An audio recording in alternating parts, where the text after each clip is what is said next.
বিএনপির সিনিয়র যুগ্ম মহাসচিব পদটি গুরুত্বপূর্ণ আবার কাঙ্ক্ষিত।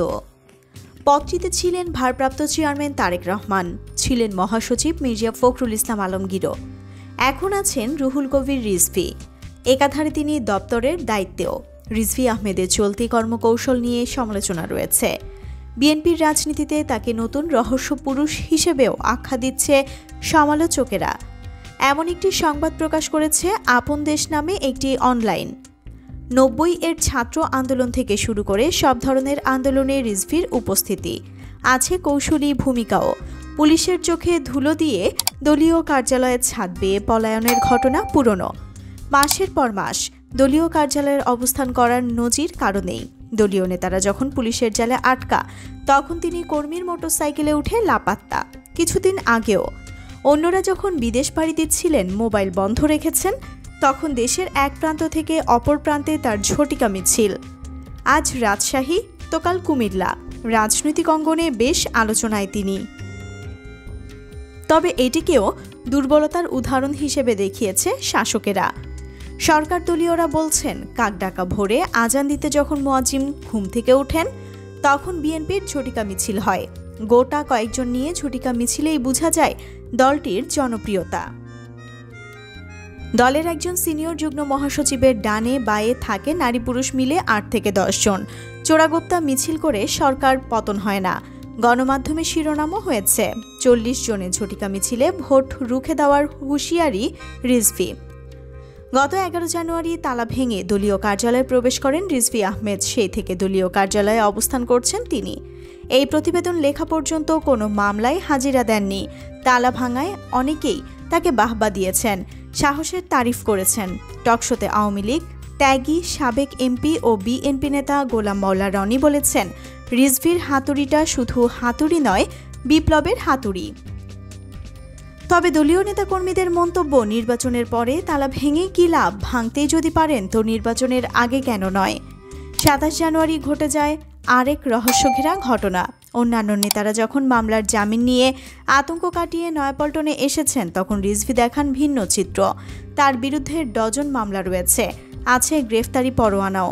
পুলিশকে বৃদ্ধাঙ্গুলি দেখিয়ে মাথা উঁচু, বুক টান করে নয়াপল্টনে কালো পতাকা মিছিল করেছেন। ডানে বায়ে পেছনে ছিল শতাধিক নেতাকর্মী। মিছিল শেষে নিজ দফতরে উঠে যান রিজভী। তার সঙ্গে রয়েছেন অর্ধ ডজন সহকারী, তবে তাকে মঞ্চে দেখা যায়নি। এর আগে 31 ডিসেম্বর রোববার ডিএমপির অতিরিক্ত police commissioner DB Harunur Rashid বলেন, বিএনপির সিনিয়র যুগ্ম মহাসচিব রুহুল কবির রিজভীকে খোঁজা হচ্ছে, শিগগির গ্রেপ্তার করা হবে।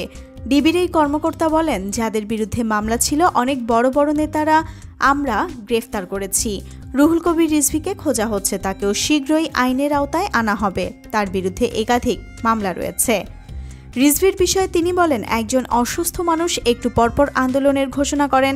একজন অসুস্থ মানুষ কিভাবে এসব আন্দোলনের ঘোষণা করেন? যদি তিনি সত্যি অসুস্থ না থাকেন, তাহলে আদালতে গিয়ে হাজিরা দিতে পারেন।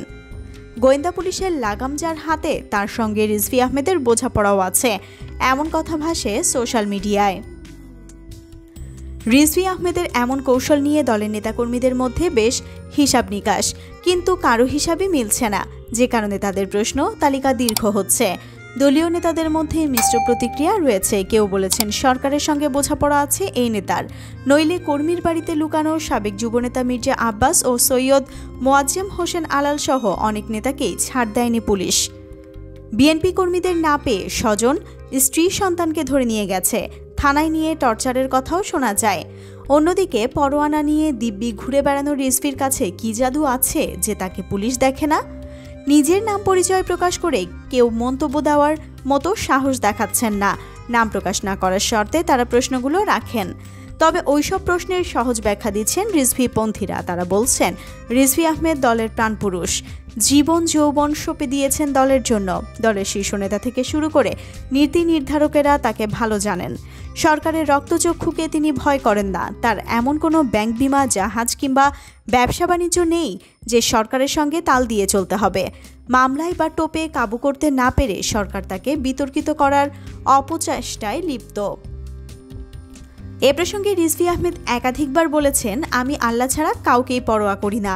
আদর্শের শহীদ রাষ্ট্রপতি জিয়াউর রহমান চেয়ারপারসন বেগম খালেদা জিয়া এবং ভারপ্রাপ্ত চেয়ারম্যান তারেক রহমানের নির্দেশনা পালন করি। কে কি বলল, সরকার কি কৌশল নিল, সেটা তাদের ব্যাপার। জীবন যতদিন আছে দেশ ও দেশের মানুষের জন্য কাজ করে যাব।